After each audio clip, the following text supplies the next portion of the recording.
Let's get started. I request everyone to keep on the seats, please. Thank you. Good morning, everyone. I welcome and thank you all who join us today in person or on Zoom to celebrate the Agriculture and Biological Engineering Department 100th anniversary. Thank you so much. We have so much to be thankful and celebrate over the 100 years. Throughout the year 2023, we have planned and organized many activities and events to celebrate the history, present, and the future of the ABE departments, students' achievements, faculty's achievement, as well as departments.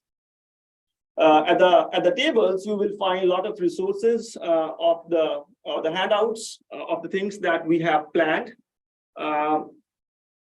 Please check them out. All these activities that we have planned is also on our Centennial website as well. So all our online users, please go to the website and explore all the things that we are doing this year. As a part of Centennial celebration, we are also taking donations for T-shirts. We have 3 different T-shirts.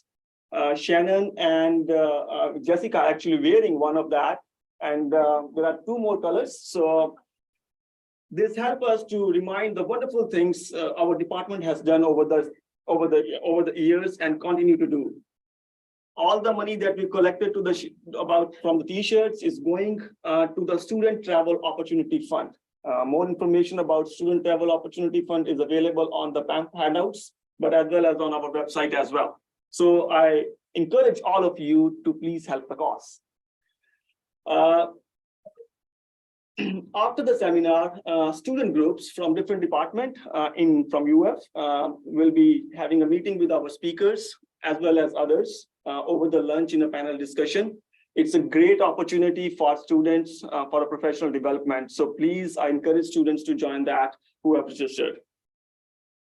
Today's seminar is a special seminar in many ways. I can give you 2 big reasons. First, we have 2 world-renowned speakers, Dr. Jim Jones and Dr. Garrett Hagenboom, who were instrumental in the development and the evolution of decision support agri-technology transfer, commonly known as the DSSAT.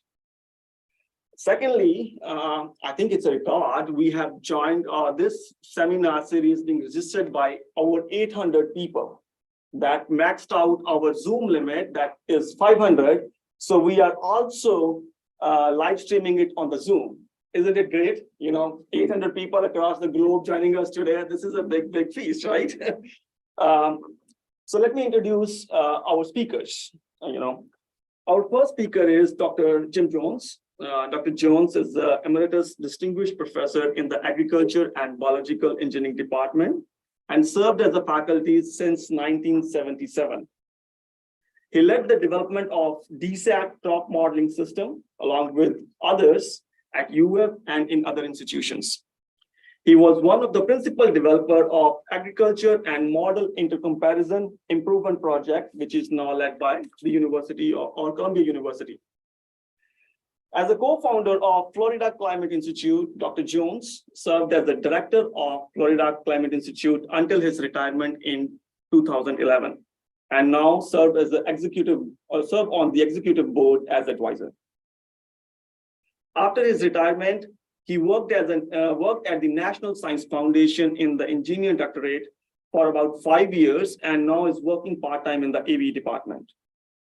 His research interests includes agriculture system modeling, climate impact on cropping systems, decision support systems, and circular bioeconomy, and climate risk assessment or climate risk management.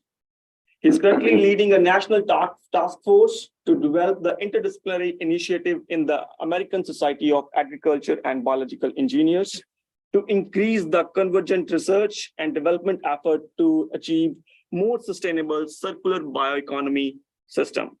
Thank you, Dr. Jones, for being here.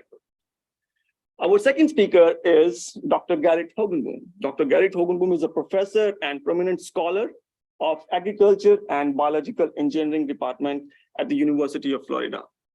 He received his PhD from Auburn University in 1985 That's the year I born, actually. So, and prior to joining UF in 2016, he served as a faculty in the Washington State University and University of Georgia. Dr. Hugelboom's research focused on the development of crop simulation models, application of decision support system for sustainable development, resource management, and food security. He's a core member of Global Food System Institute at UF and also lead the DSSAT modeling work. Thank you, Dr. Hugelboom, for being here. So before I hand over the stage to our speakers, we have a little surprise for our speakers. Over the years, Dr. Jones and Dr. Hugelboom have shaped the future of many individuals in different capacities. There are many good stories, we have shared. We are trying here to capture the few of them. So I want to play a video that. Let's see which one.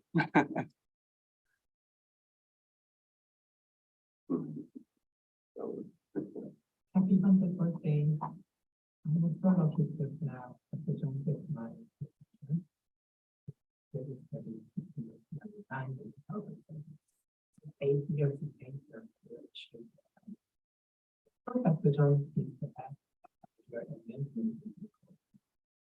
we are conclusion that happens. Once you have a chance to talk with him, I would get to work with him. He was always very kind, patient, and encouraging. I think personal really motivated me throughout the program. He only paid one student. Because the student was not collecting enough. And I even understood what he meant. There are so many great faculties and facilities in IFAS. It just takes a bit of courage to continue to do this. It really helped me to reach my study. Beyond from that, I was fortunate to be introduced to the global cross-border research community. International collaborations. There were always many visitors from other institutions, especially from developing countries. It kindly provided opportunities for students to interact with them, present our research, and learn really how our research was used in the field in practice. It was really helpful and sometimes even humbling to gain perspective and understand the true meaning of those numbers. I even had a chance to participate in a summer internship program in Kenya, which introduced me to Centennial. There are so many other really good stories that I'd love to share, but I will save them for some other occasion. Maybe 200 birthday of ABE.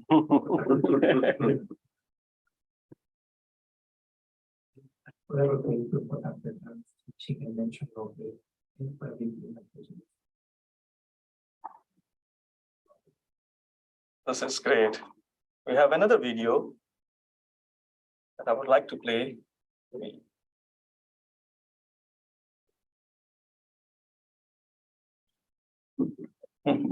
Hi, I'm Patricia, and I'm a former student of Dr. Hugelboom. I had the opportunity to meet him 11 years ago when I started working on the models at DSSAT, and he helped me a lot. He was really patient because I didn't speak English, and sometimes it would be just me and him trying to communicate with the computer and understand what were his ideas, and also he trying to understand my ideas.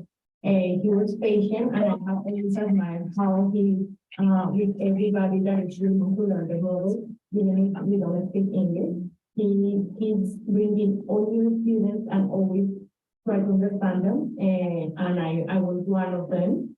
I had the opportunity to do the PhD with him. I came here in 2016 to the University of Florida and to the ABE department. I had great mentorship from him and also Dr. Heng. Dr. Hugelboom was always available. He will always respond all the emails that he receives, even if it's thousands of them. He helped me in my hardest times, like also trying to support me as a student, and even also sometimes to be hard for me, like to write English or to create communication. he will go through all my documents and review every word and try to make the documents better and then being in good shape to get clear. So thanks to him, I have some of those communications. And in general, I appreciate how hard he works. He always responds really well, as I said, and he always checks all the documents that he sends, and he wants the best for me in the future. So I appreciate him as a PhD advisor and as a great mentor. Thank you.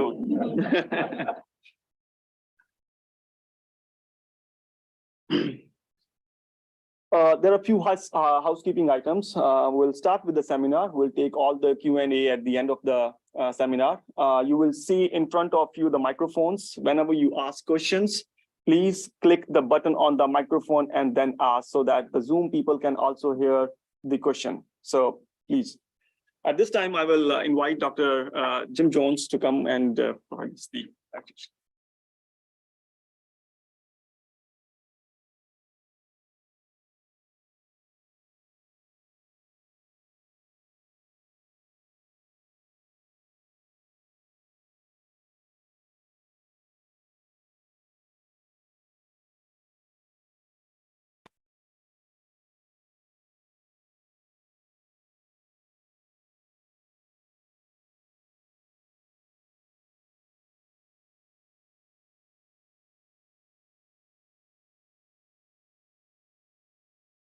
Can you hear me okay? Vivek, thank you very much for that unexpected introduction to us this morning. I was driving up here from Tampa with my wife, Jean, and she says, well, you know, they may really want to recognize you and Dr. Hogan Boom for all this things. I said, no, this is really about the department. This is about 100 years in the ABE department, which is really what I want to focus on too. Now, we'll be talking about DSSAT today, but this is just one example of many stories that our faculty over the years could have told about the amazing progress that was made here through the support of the University of Florida, IFAS, and the ABE department. And I'm looking out and I'm seeing several of our former department chairs sitting out here. And over the past years, that's been one of the important characteristics here. And I have one more story to tell you. The first time I gave a talk, it was in Mobile, Alabama, and I was a fresh master's degree candidate at Mississippi State University. And I was introduced to give my talk, and I got up and my knees were shaking. And I'm a little nervous today, but not as much as back then. But the person who had been introducing the speakers would tell a joke before every one of them, or make some funny comment about the person. And so when I first got up, I said, you know, this reminds me of TV. This is my first professional meeting. And I said, and sometimes the commercials are better than the programs. So thank you very much, Vivek, and for this opportunity to come back and share some of the experiences that we had. I'm going to start today. I'll probably have to go through this quickly now that we probably have less time than I thought we would, but I'm going to make a few comments about what is DSSAT, and then talk mostly about some of the formative years, some of the things when I arrived here, hired by Jerry Zachariah in December of 1976, but I started in 1977. So some of the formative phases, how this came about. And I'm going to make a list. I'll show you a list of some of the key contributors that we've had to DSSAT. This isn't all about Dr. Hogan Boom and me. So many people contributed to this in an overall systems approach that it's amazing to think back and remember the Jawoos and the different people that really contributed to this. I'll talk about just one application that is on the AgNUP initiative that's still active and being led out of Columbia University. We're still part of that here at the university as well. And then I'll list some of the key advances that we made, and I'll leave my slides here because I think these characteristics of what led to the success that we've had here, I think are important for young faculty members and graduate students to take into account as you plan your your career as you go forward. So first of all, the DSAT is a software system. It's designed to allow users to adapt and evaluate models for their own conditions. They can incorporate their own data into it, their field data, their crop, soil data into it, weather data. They can conduct virtual experiments to evaluate predictions of what will happen if they really perform that experiment. And then they compare that with what they measured in the field. Or they can use the data to estimate parameters that are needed to drive the models. DSAT allows one to gain insight into what-if questions about field experiments or about production and profitability, stability, and then compare different options for changing management. What if we had a different kind of management? What if we had different climate conditions when our crops are growing? And then overall, this is designed to assist researchers understand the responses and the interactions that occur in the field conditions. And it's a teaching tool. And it really helps one understand the whole complexity of cropping systems in the context of weather and soil and management and genetic information. The model, the DSAT system contains data, lots of it. It's on crops and genetics and soil and weather and management, pest and economics, to allow one to really mimic what's happening in the field. It's like a virtual experiment or a virtual framework for conducting experiments. And it has application tools for the different users that want to do different things with these models. And then the user interface that enables these to happen. So this is what it is. And in fact, in the last paper that Gert's lead author on DSAT, he refers to it as a DSAT ecosystem. And it really is. It really contains all of the ecosystems associated with the cropping systems, all of the influences of the environment and the effects that can happen from our management systems to the environment. But it's also an ecosystem of people. And I want to stress that as we go forward. This is a community that has put this together, not just those of us here at the University of Florida, although we have been a central focal point for it since its inception. But it has things like the databases, the experimental data, the monitoring data. For all of these things, it has data that are produced by the models as output. And then it has support graphics and weather packages and soil packages and so forth for helping one to input your own data for your crops and your management systems and your climates.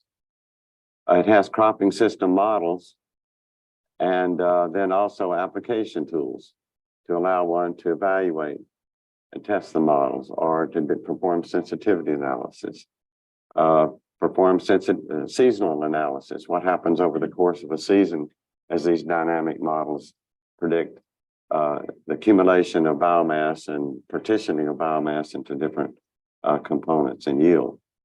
It has a connection to spatial analysis, crop rotations if you grow crops in sequence. And then it has this user interface shell. So it's a whole ecosystem of these software tools that we put together over the years in a very well-structured way.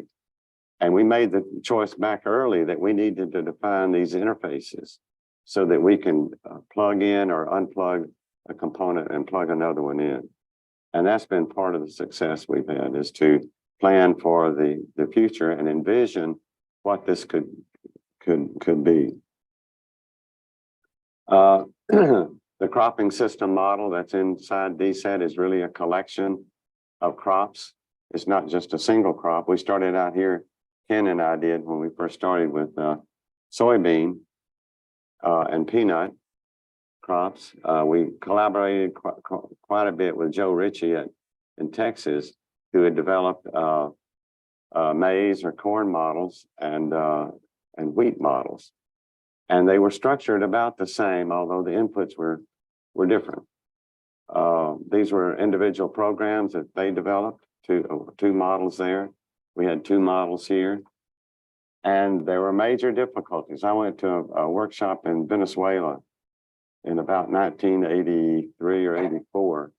And we took both models, and back in those days where you had the co-processors in these little microcomputers to try to run these models, it would take several minutes, up to 30 minutes in some cases, to run these things. And then since the models were incompatible, we figured we had to solve that problem so that we could run the same model, the same data through different models, but having it in a compatible way. So this led to the creation of DSSAT. And we worked on that. I took a 3-month sabbatical leave to the University of Hawaii. It's a horrible place to go, I know, but someone had to do it. And working with people at the University of Hawaii, we came up with the idea of packaging these models in a compatible ways with user interfaces that help one to use these 4 models together. So then I talked about the overall DSSAT system, which is this big shell which connects everything. We also have the cropping system modules that we developed. And we developed those into a very modular system, and we published several papers on how we did that and helped contribute to the global community on ways of building this kind of complex systems tool that can be added to and taken out and plugged in different ways.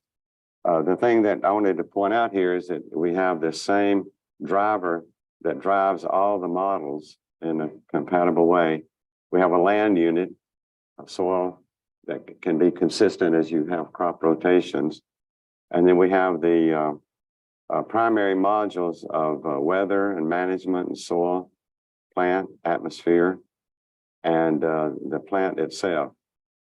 And you see this part here that I'm pointing to. It has a crop grow model, soy grow, peanut grow,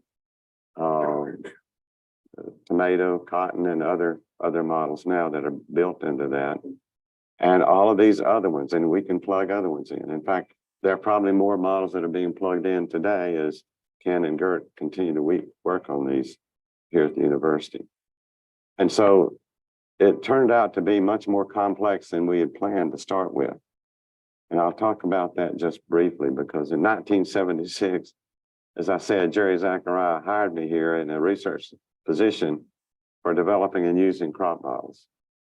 There weren't such positions, and I think he was very visionary, probably a lot more than I was at the time. I didn't really know how this would really turn out.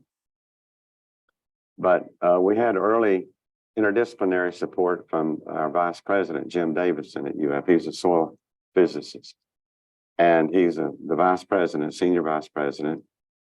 And he actually provided seed funding for creating the UF IFAS Research and Education Irrigation Park. And we have a lot of data from there that happened over the years that was really beneficial for allowing us to get the kind of credibility for the models and the work that we had done and applied in many different ways. Starting in 1981, I think we joined a research project that Don Herzog of Quincy was leading for the university, but it was a national project, Consortium for Integrated Pest Management. And this focused on soybean pest management. And so, okay, then we said, all right, how can we adapt this soybean model to really take into account pest damage and so forth. Then in 1981, Ken Booty was already here when I first arrived, been here for about a year. So we decided to develop a simple soybean crop model. And I remember writing the 14 first order nonlinear differential equations to represent the soybean growth and development. And Gail Wilkerson, Ken and I hired her to help us program that. And she still had those 14 equations. I couldn't find them, Ken.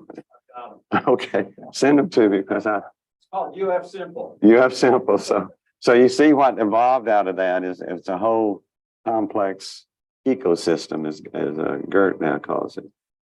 So in 1983, we published the first model on this in Transaction of ASAE.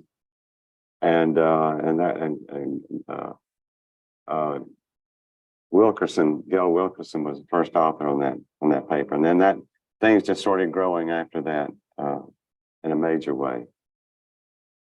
We incorporated the soybean water model that we had, soil water model. We incorporated the one that Joe Ritchie had developed and published. So Joe Ritchie was very instrumental in the way we did things because he helped us make sure that we had the latest available technologies for representing soil water balance. He was in Texas. He ended up going to Michigan State University after that. But we collaborated with entomologists and plant pathologists to incorporate insect and disease data into the model. And we had funding for several years, very good funding. And then Ken Booty, who's here, and I'm really glad to see Ken here, and myself and others, Dick Berger was in plant pathology, published what I call a seminal paper on methods for coupling pests, called them coupling points. Ken, remember that? To me, that was an amazing feat because people all over the world then in the Netherlands and other places started citing these same concepts from Ken's paper. We adopted a systems approach, and this was also instrumental as we go forward. At the time when I came here, there were different modeling groups around that were working, and every one of them were sort of at loggerheads with the other, saying if you don't use my approach, then it's not really adequate. And I determined that a lot of these folks were really basic physicists or physiologists or crop physicists who were working on trying to understand the latest understanding of what these different components were. And as engineers, we also wanted things that could be used in a practical way for controlling greenhouses or the field production environment and for applications. So we had these two loops, these cyclic approaches going on, and those have continued, Ken, throughout our career. A lot of people work on the left side of this diagram on model development, testing predictions, and gaining increased understanding on how this is done. And a lot of people work on more of the decision support, management, and control systems for different kinds of applications. And so both of these worked in harmony to come up with this model that was really the central point of capturing this understanding for our applications. This is one of the early experiments that we did. I think one of the earliest ones we did at the irrigation part. Maybe it was the first year, Ken. Maybe it was the first year, where we had irrigated and non-irrigated soybean. The model actually predicted that really well when we put in the soil data and the weather data and the irrigation data and other management data.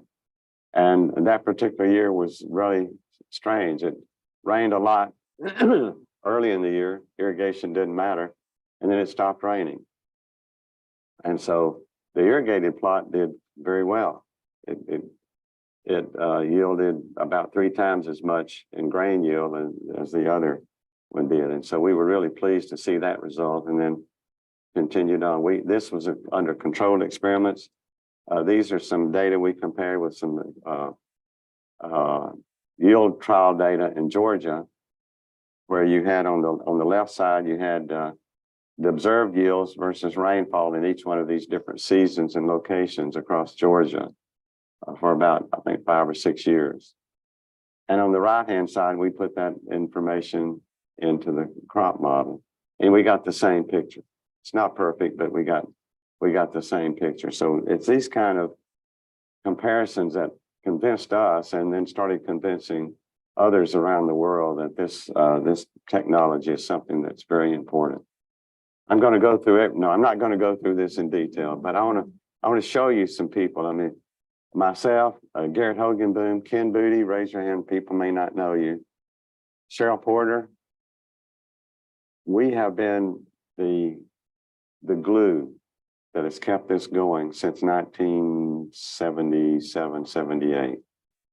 But in the meantime, all these other people here, you see Gail Wilkerson, Jeff White, Bob Peart, Bruce Curry, Srikant Jagtap, Keith Ingram, Joe Wuku, who talked earlier today.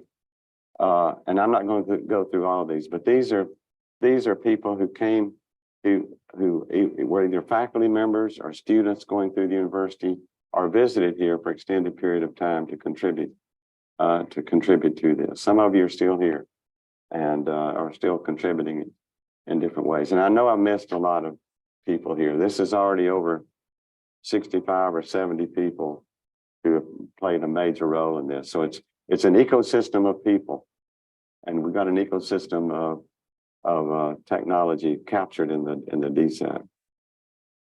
But it wasn't only here. Here's some of the main people that I cooperated with when I was getting started, and Ken and I cooperated with, and Gert and I, and the rest of us did over the years. And the IVSNAP project at the University of Hawaii, they were primary ones. That's a USAID project funded. I think it was $5 million a year, something like that. Then International Fertilizer Development Center contributed in a major way. And I see Scott here today. Appreciated that, because Scott was the Director General there for a time when that was going on. But Goro Yohara was a soil scientist. He was a principal investigator of this IVSNAP project. At IFDC, we had Doug Godwin, Upendra Singh, Philip Thornton, Paul Wilkins, Walter Bowen, Willington Pavan. And then at Columbia University, who I worked with, and Ken and others, on creating the AGNIP program.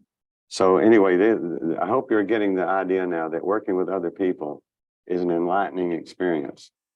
I would encourage people to use that approach. I'm not going to go through the different kinds of applications. I don't have time, but I am going to talk just briefly about one that grew out of the experiences we had with DSAT. I'd worked with Cynthia before on, in fact, Bob Peart and Ken and Bruce Curry also worked with Cynthia on a national climate assessment, the first one done in the U.S., looking at impacts of climate change on crop productivity. In 2010, I believe, we had a meeting in St. Pete Beach, Florida, and Cynthia and Jerry Hatfield, who was there, Ken, and a number of us started talking about putting together another big project on this. And the idea was to have multiple models that are used. And by the way, Cynthia just won the World Food Prize last year. I don't know if any of you took note of that, but that's significant. So anyway, Cynthia and myself and Jerry Hatfield were leading this overall program. But we also had several other people from the University of Florida that played major roles. Ken Booty was sort of the leader of the crop modeling group. He was a co-leader with an Australian, Peter Thorburn. Cheryl Porter led the information technology, or co-led it with a scientist from the Netherlands. And you can see the other names there, but we pioneered the use of an ensemble of crop models to look at the spread of predictions as you considered the impacts of climate change and changing management on production. We pioneered the integration of crop models and economic models for studying trade-offs among alternative decisions that would be made on adapting to climate change or even in current climates. And we pioneered in this project the intercomparison and use of an ensemble of global economic models. And I think there were 10 or 11 global economic models that got together and did the same thing. And I'm reminded of the spread that we see on the hurricane paths. You know, you see this spread that goes out. It's the same idea here. Climate models do the same. And Cynthia's idea was that we could probably do the same thing with crop models and economic models in agriculture. And she was right. We had workshops. We had one workshop at UF. You see the big UF workshop here. Here we had about, I don't know, about 100 people or so here. At that workshop, we had workshops at the FAO building in Rome with a number of people and interactions with people from all over the world. This is Columbia University, and we've had workshops all over the world. And the basic thing that we did there was to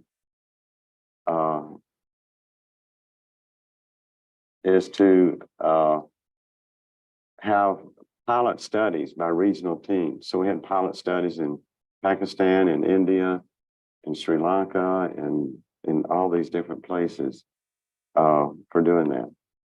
So I'm going to end with this slide, and I hope you have time to go back and look at this. But these are some of the key features that led to the evolution of DSAT to be where it is today. Systems approach, I showed you that. Crop modeling, we need to continue to support that. Pest coupling points, the DSAT overall, workshops and education, these were critical. Having these workshops and training other people how to use it and how to put their own data in it have been instrumental.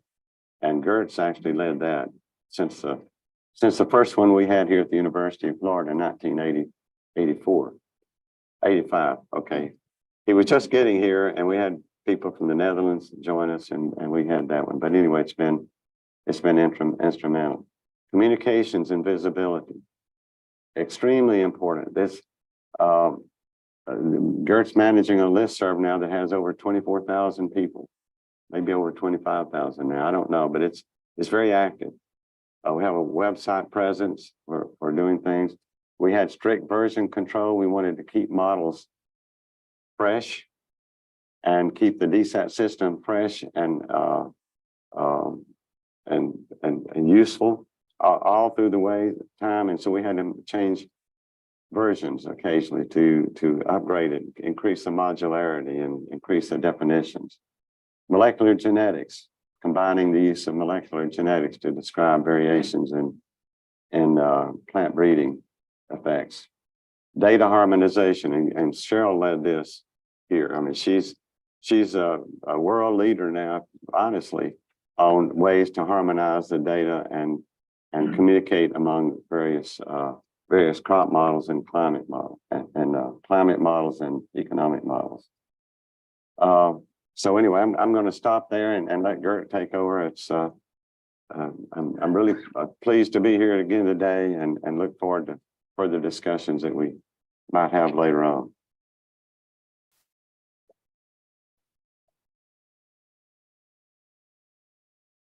So thank you, Dr. Jones, for the introduction of DSAT. So I will continue and I will give you a little bit of an overview of what DSAT is at today. I talk a lot about collaborators and training. I show you some applications and talk briefly about the future.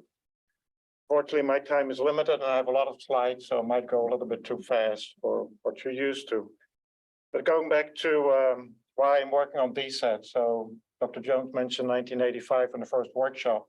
Both Dr. Jones and Dr. Boody hired me as a postdoc right out of graduate school, introduced me to the EPSNet project and to the soy grow model. And since then, I sleep DSAT, I dream DSAT, it's 24/7 of my life. So, and I enjoy it. So anyhow, the ecosystem of DSAT. So it's really also about people, as Dr. Jones already mentioned. We have a very large user group, and I'll show you some of that in a minute. We have trainers, we have developers, we have collaborators. And then we get actually to the software system itself. And Dr. Jones already showed you the slide earlier. And many people seem to mix DSAT a little bit with the cropping system model. So DSAT is just a shell that accesses a bunch of tools, that accesses a bunch of data. The core driver of DSAT is really the cropping system model, which can actually be taken out of the DSAT shell and can be operated on different systems, which is very critical because that's where our success is with the robustness of our cropping system model. Again, Dr. Jones shows you this as well. I mean, this was the modular structure. It was developed by Dr. Jones in collaboration with Cheryl. And again, this was really visionary because this allows us really to plug and play and put in different modules. So currently we have discussions about the accuracy of the soil temperature model. So we're evaluating different soil temperature models. In the past already, we brought in a new module to look at soil organic carbon simulation because it's quite critical, especially when we look at low input systems.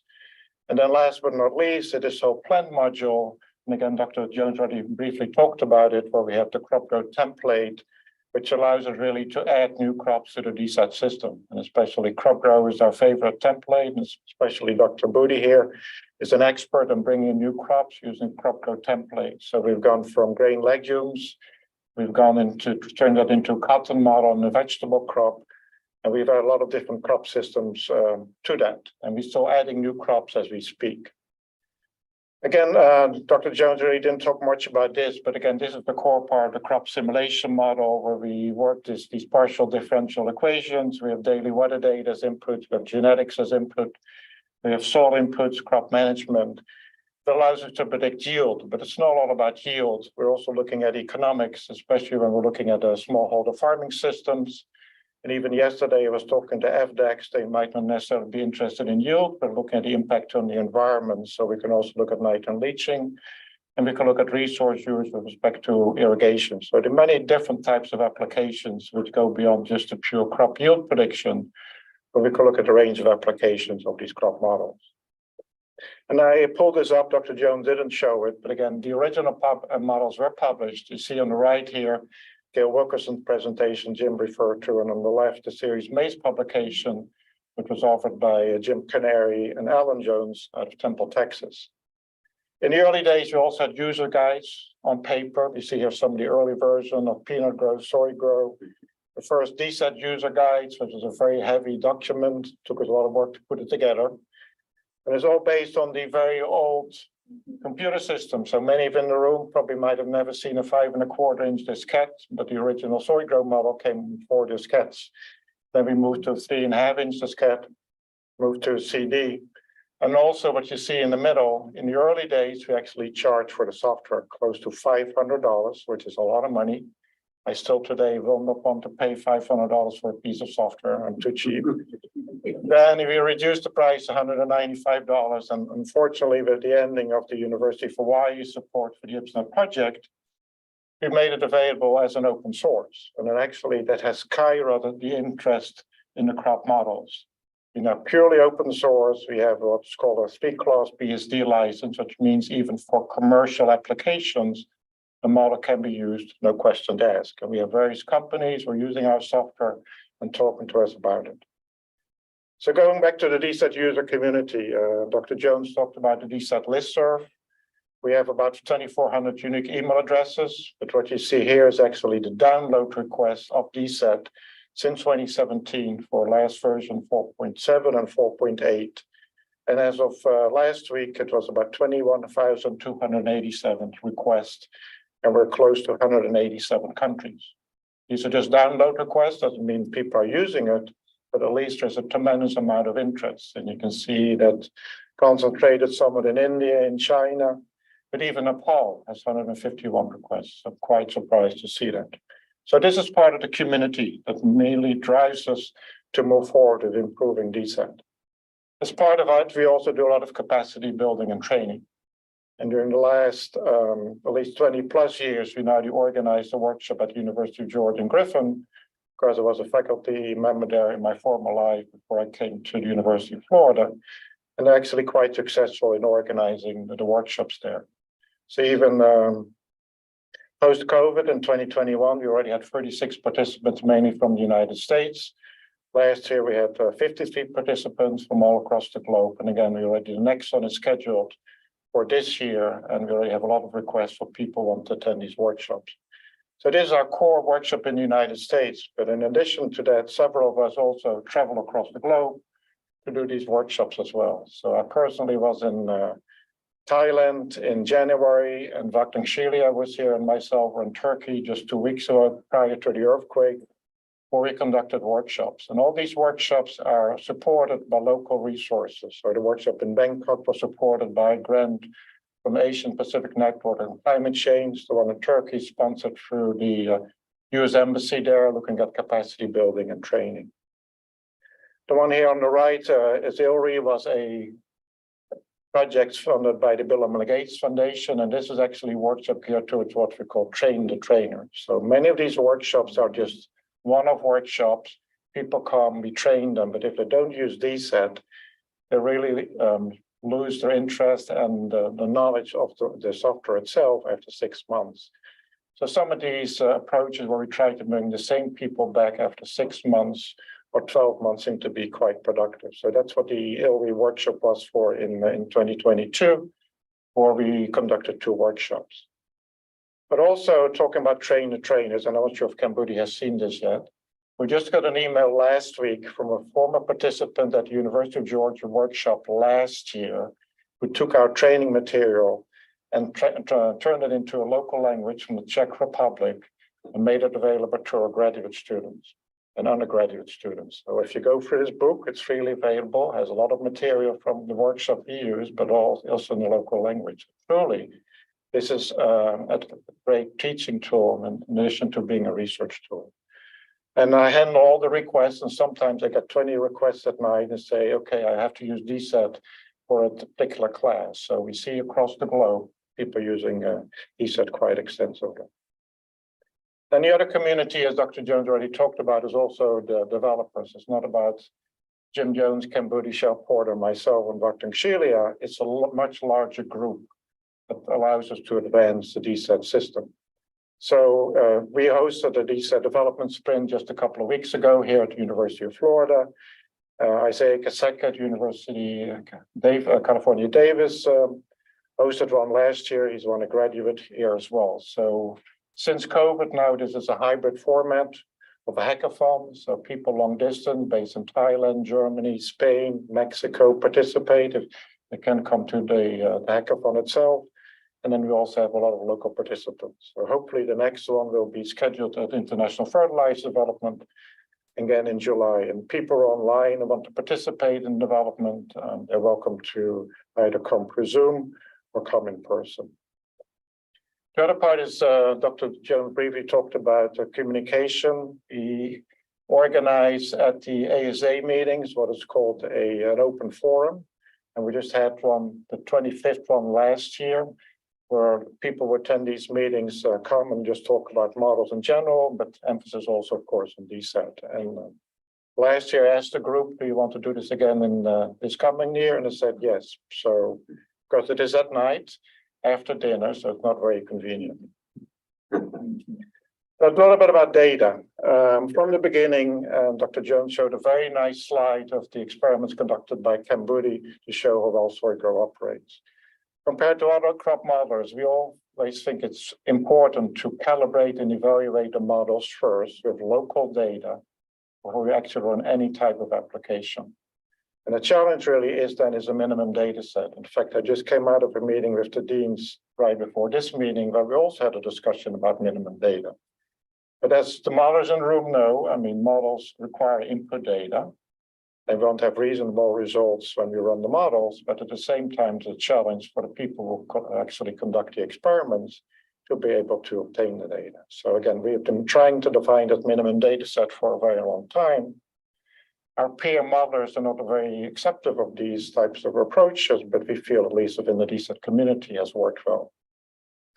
So this then has resulted in what we call the CASA standards. Again, Jeff White was mentioned earlier, and Shell Porter have been instrumental in developing these. And although CASA no longer exists as a consortium, we still remain that label for these standards. And then going one step further about data is really the experimental data problem, because we know we modelers need access to the experimental data, but in many cases, the experimental data is not in a format that can use it quite easily for our models as input, as well as to evaluate the models. And currently with the emphasis on also machine learning, AI, it becomes even more important that we be able to access both older data and new data sets and that we have a standard. So again, this was the idea of Dr. Jones early on to develop a research data network. The idea was actually shared with the deans across the US. They were not very receptive to the idea because we're going to cost them money. So as a result, we did have an IFA project for $1 million, which just ended in January, to come up with some hypothetical methodologies. And again, Cheryl Porter played a very key role in this whole aspect. We developed a data flow, so we can actually process all the data, not changing the format, but just adding metadata to it.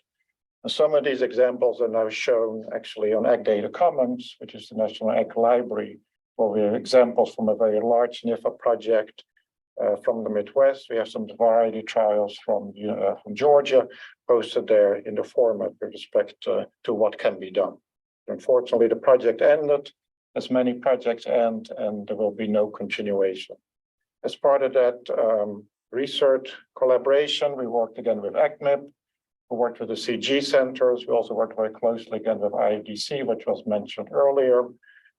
And then last but not least, and it goes back to the meeting I had earlier, as well as other meetings recently, FDEX has certainly become very interested in also this whole approach of making their older data available, because again, ultimately it's taxpayers' money, and also trying to come up with standards for new data that are going to be collected. So we have had a very nice discussion with FDEX, and they might be interested in implementing this. So we might have a positive outcome of this whole part. So a little bit about applications. For those of you who work in the Southeast, you're very much aware of the water war that we've had between Georgia, Florida, and Alabama, where all the rivers start in Georgia, flow into Alabama, and Florida. So as part of this aspect, before I actually started at the University of Florida, I was hired by the state of Florida to project how much water is being used by the state of Georgia using the DSSAT crop models. So I had to stand in front of lawyers and all defend the numbers I'd come up with. But again, that was one of the applications of the DSSAT models. Unfortunately, the state of Florida lost, so it wasn't very beneficial. As part of similar activities, when I was still at the University of Georgia, we're tasked by the governor also to estimate how much water would be required for irrigation in the near future. And we know that 2020 already has passed, so it was done before 2020. But again, the governor wanted this information within 6 months. So it's impossible to conduct experiments. So again, we were tasked and collaborated with agronomists who had some access to real data to come up with those numbers. And actually, the outcomes of that were part of a Georgia Water Planning website published in 2008, where some of these outcomes were actually posted. I can now go to the current website. It shows for ag water planning that it's still under process. So unfortunately, the recent numbers are not being used by crop models. A little bit about ACMIP as well. Dr. Jones mentioned about the regional projects. So I personally worked very closely with the Pakistan team. We used actually 2 different crop simulation models, DSSAT as well as EPSIM. Was a combination with 5 GCMs. And again, that output from the crop models that then fed into an economic model, TOAMD, developed by Oregon State University. And again, some of you have seen these Bucks and Whisker plots. We'll see on the top the predictions for rice, on the bottom for wheat. And I don't really have time to go into detail. But again, the ultimate outcome of this project was that we have a 2-page policy brief that was provided to the government of the state of Punjab. The early ideas of this regional project was actually to come up with results for smallholder farmers in developing countries, but smallholder farmers don't care about climate change. So we take the complexity of 5 GCMs, 2 crop models, an economic model, and it is the outcome. And in fact, Pakistan is very progressive with respect to climate change, so we've taken some of this information for recommendations. If we move on to Ethiopia, we, and Dr. Jones also briefly talked about a CGR system. We had a project with CIMMET, with ICRISAT, and also a program called CCAVS to look actually at regional yield predictions with a new tool that was developed originally in collaboration with Jim Hansen, a former graduate here, and by Dr. Shilia and others. It's called CRAFT. In this particular case, we're providing an in-season yield forecast, again, using the DSSAT model for spatial applications. to the government in Ethiopia, to the Department of Agriculture. Unfortunately, again, this project ended in December, so we're not providing any more forecasts because a lot of these activities require that. But as a result of that, we have published the CRAFT system by Dr. Shealy as the first author. With this system, looking at spatial applications of DSAT, we can do spatial calibration, we can look at spatial in-season yield forecasting. Again, we know the challenges about the spatial applications, but in general, we've seen that we can be quite accurate for many of these forecasts. Moving on to another application in Africa, you also saw Patricia talk about her performance as a PhD student. So actually, she was associated with a project called the ACAI, African Cassava Agronomy Initiative, again funded by the Bill and Melinda Gates Foundation, with the idea of providing decision support information to smallholder farmers. So Patricia, as part of a PhD, improved the cassava model under DSAT. You can see here on the left quickly some planting date responses running the crop model. On the right bottom, you can see the country of Nigeria where we're working, where we're doing spatial applications. Right here, this is more or less the scientific format. But ultimately, this information, again, was pulled into databases and then was used through apps and applications to make this information available to smallholder farmers. Unfortunately, again, the ACAI project ended last year, but it is being carried forward in another large project in the CG system to look at other crops in Africa and Southeast Asia. A little bit about genetics, although I'm running out of time. In our crop models, genetics is extremely important, not only at the crop level, but especially at the cultivar level. And this is one of our most challenging aspects when we introduce crop models to our new users. So we've come up with various types of approaches where we can actually try information at the gene level to link it to the crop models. And what you see here on the left was a project that was funded by NSF, and Dr. Jones and Dr. Booty were key part of it, where we have statistical models being used in breeding and biogenetics. But then one of my graduate student, Fabio, who was here, actually took that information into what is called a QTL model, or linked it into crop grow dry bean. But the ultimate idea somewhere in the near future that we can take basic genetic information and gene maps from new varieties and use that straight as input into a crop simulation model. So here we developed a QTL-based phenology model, and that was then linked again using the model aspects of our crop models into the dry bean system.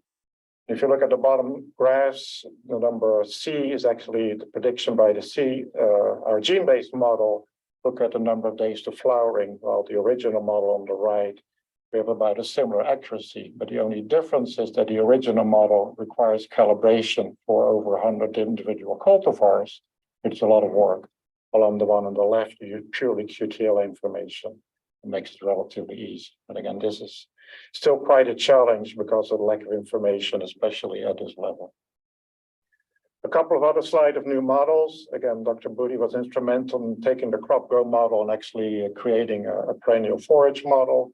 The alfalfa model was the first one that we published with data from Spain. So this again was quite a success story that we can go from a single annual model to a longer season model. We're also moving a little bit into fruit crops as well. There's another work by graduate student Alwyn, who is here. We're not only looking at the prediction of yield, but also looking at the prediction of quality. And again, this model will be included in the next version of DSAT. Working with other collaborators as well. This is work University of Hohenheim, and again, using the modular structure of DSAT. This person developed on his own what is called a time series calibration model, using the standards of DSAT, the input standards, and he was able to run the system quite successfully. And again, it will be added to the next release of DSAT. Dr. Jones briefly mentions the coupling points that were designed by Dr. Booty many years ago. Again, simulating pests and diseases and pest and disease interaction is still quite challenging for our biophysical models, especially because we don't have accurate models for pests and diseases. But again, one other graduate student, Fiago, was here, developed some linkages using Dr. Booty's approach for a wheat model into the DSAT system.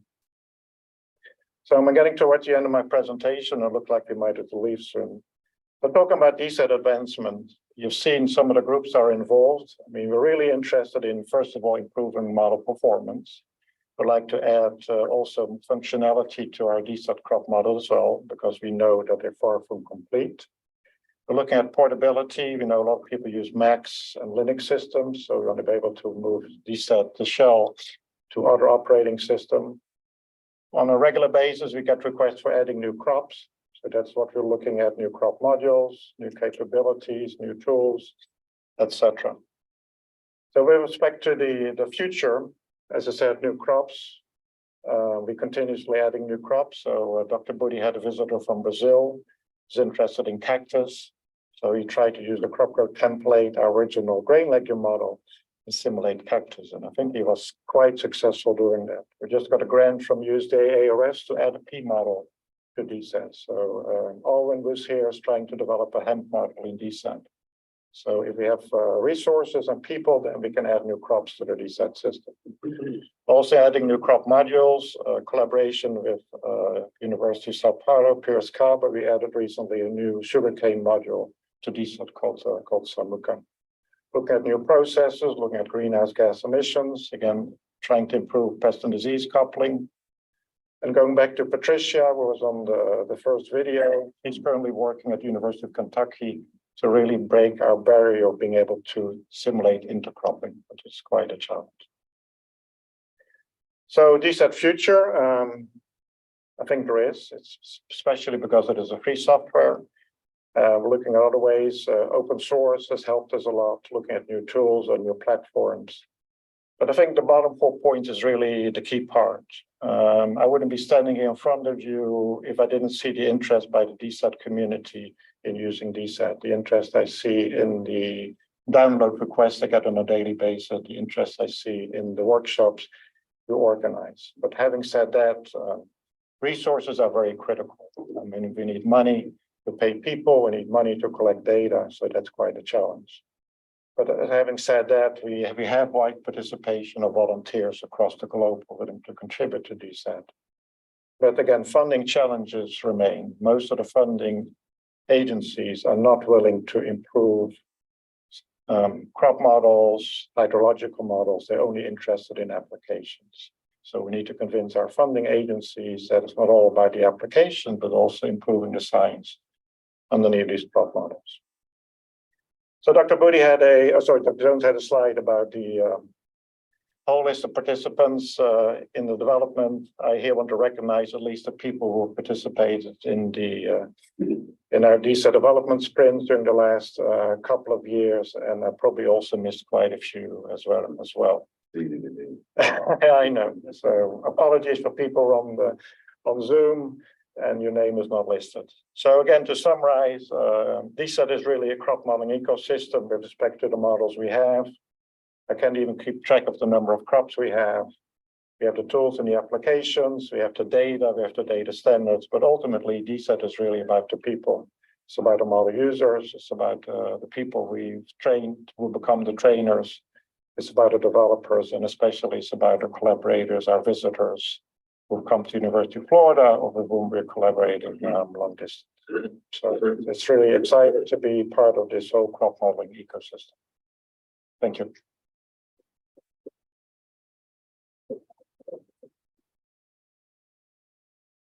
Thank you, Dr. Jones, Dr. Hong, for this amazing presentation. It's amazing to see how the DSAT evolved and impacted across the globe. It's amazing.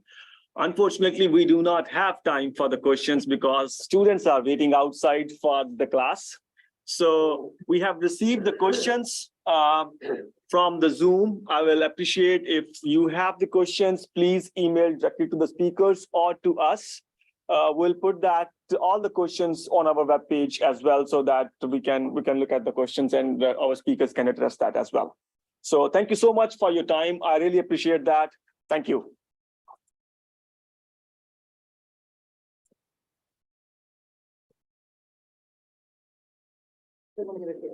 Oh. Did you also put the Jessica. material and how you get on?